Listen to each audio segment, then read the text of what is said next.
What's up, music fans of the internet? I'm Kevin. I'm Derek. And together we are last week's album, the only reviews with two different views.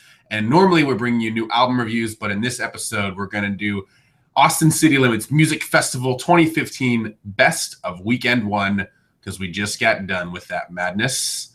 But before we do that, we'll kick things off like we always do, drinking a beer. Cheers, Derek, and everyone at home. Cheers, Kevin, everyone at home. And a little background on ACL if you're not familiar. Austin City Limits Festival, born out of the TV show by the same name.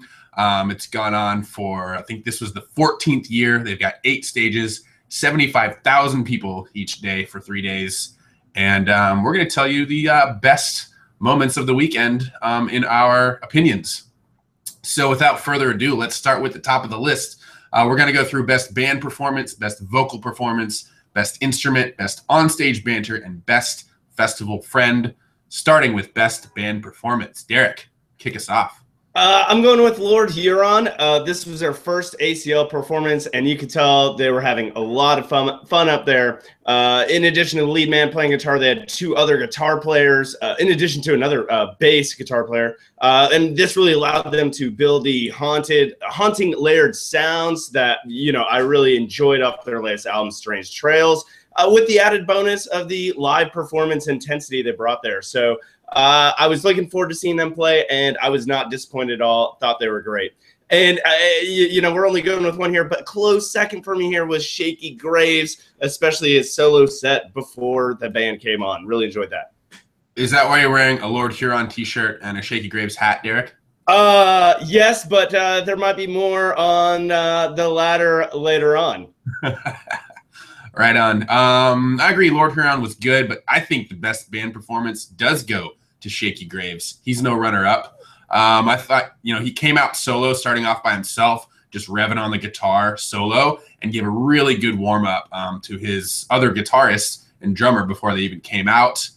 Together, they all sort of rocked the crowd. The crowd clapped along with hits like Dearly Departed without much impetus or asking needed. And I think it's hard to get people jamming. They had a 4:20, 4:30 set on Saturday afternoon in the Texas heat. That's pretty hard to get people moving, but they did it really, really well. So I think Shakey Graves and crew take it for best band performance. Next up, best vocal performance. What do you think, Derek? Kevin, I'm going with Brittany Howard from the Alabama Shakes. She really brought it. Her soulful voice really engaged the audience, which was sweating through the band. 6:20 set at the Honda stage was meant the audience was staring down the sunset while soaking in the Alabama Shakes sound. And why half my body is more sunburned than the other.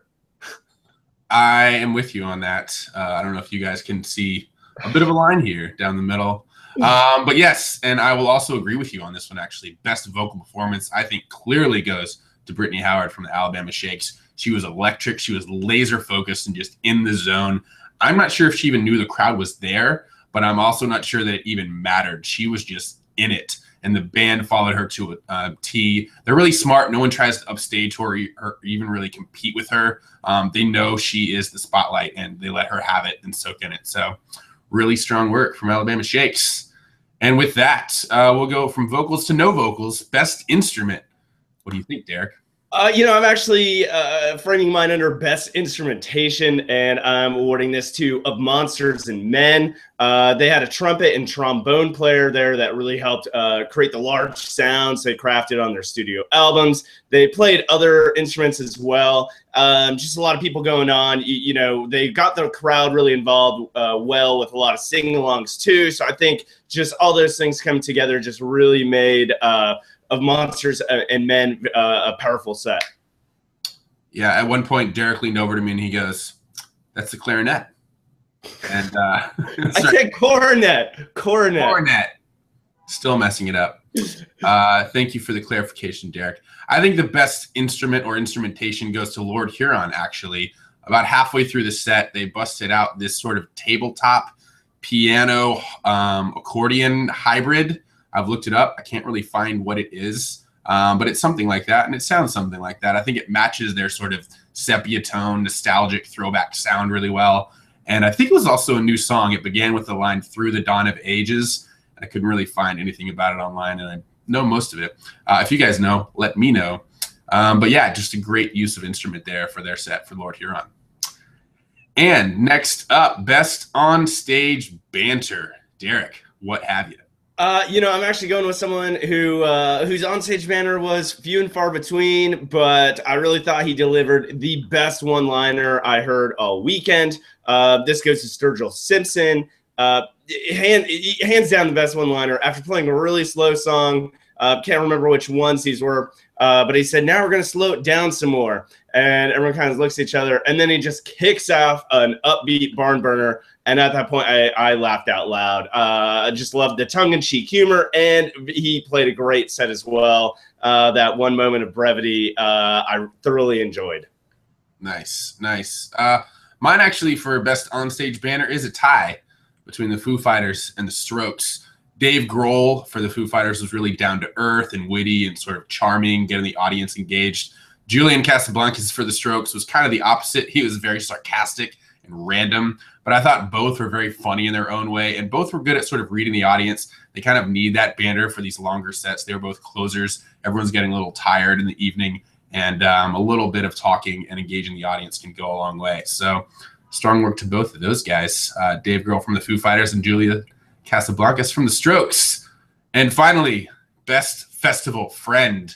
Here we go. Derek, what do you think? Kevin, mine really comes from the fact that, I think we saw Father John Misty at the Honda stage, and then Shakey Graves at the one next to it, right back to the other stage. So we were pretty much standing with the sun on one side of our bodies for pretty much the entire day Saturday, and we didn't find sunscreen until too late.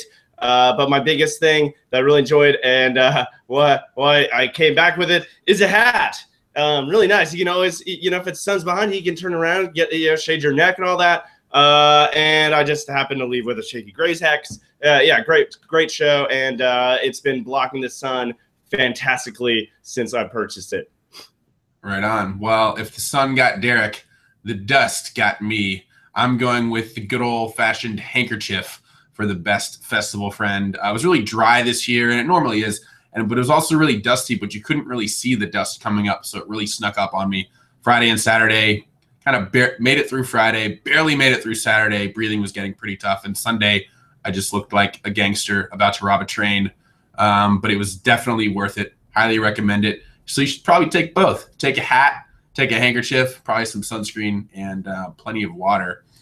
And there you go, guys. The top 5 moments from ACL 2015. Weekend 1. Love to hear your thoughts on best band, best vocals, best instruments, best festival friend, and best banter. Let us know what you guys think. And yeah, I'm Kevin. I'm Derek. Thanks, guys. And don't forget to subscribe to us here at Last Week's Album, where we're bringing you the only reviews with 2 different views. And you can also check out our podcast. Until next time, see you later, guys. Cheers.